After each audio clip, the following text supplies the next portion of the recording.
कर्नाटक विधानसभा चुनाव के बाद अब सभी की निगाहें मध्य प्रदेश में होने वाले विधानसभा चुनाव पर टिक गई हैं। बता दें कि एमपी चुनाव में जो दावेदारों की संख्या है वो राजनीतिक दलों के लिए चुनौती बनती जा रही है। इसी को देखते हुए देश की दो पार्टियां बीजेपी और कांग्रेस सर्वे के फॉर्मूले को अपनाने की तैयारी कर चुकी हैं। यही फैसला अब दावेदारों के माथे पर चिंता की लकीरें खींच चुका है। दरअसल आने वाले चुनाव को लेकर बीजेपी और कांग्रेस दोनों ही इस बात को अच्छी तरह से जानती हैं कि सीट के बंटवारे की जो राहें हैं वो आसान नहीं होंगी।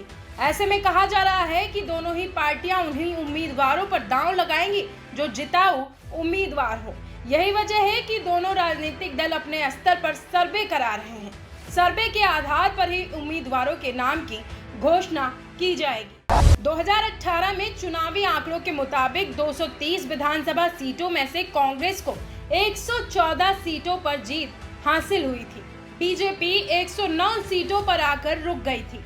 राज्य में भले ही पूर्ण बहुमत कांग्रेस को नहीं मिला था, लेकिन जैसे समाजवादी पार्टी बीएसपी के साथ अन्य दलों के समर्थन से कांग्रेस की सरकार बन गई थी।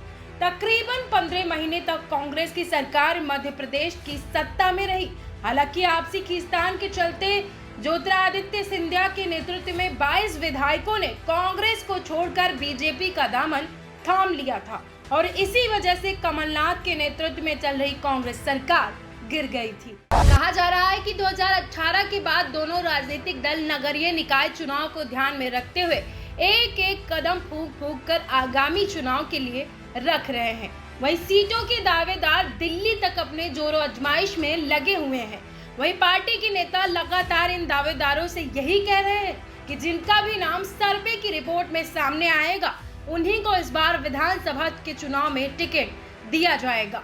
अब दोनों ही पार्टियों के नेताओं ने ये स्वीकार कर लिया है कि जिस भी नेता का नाम सर्वे में सामने आएगा उसे ही उम्मीदवार बनाया जाएगा। इस बार के चुनाव में परिवारवाद और अन्य सोर्स की मदद से टिकट हासिल नहीं होगा। सर्वे को लेकर दोनों ही पार्टियां बार बार दावेदारों को दोहरा रही हैं। ऐसे में देखना दिलचस्प होगा कि कौन से उम्मीदवार पर पार्टियां दांव खेलेंगी। Bureau report, TV 24 Lucknow.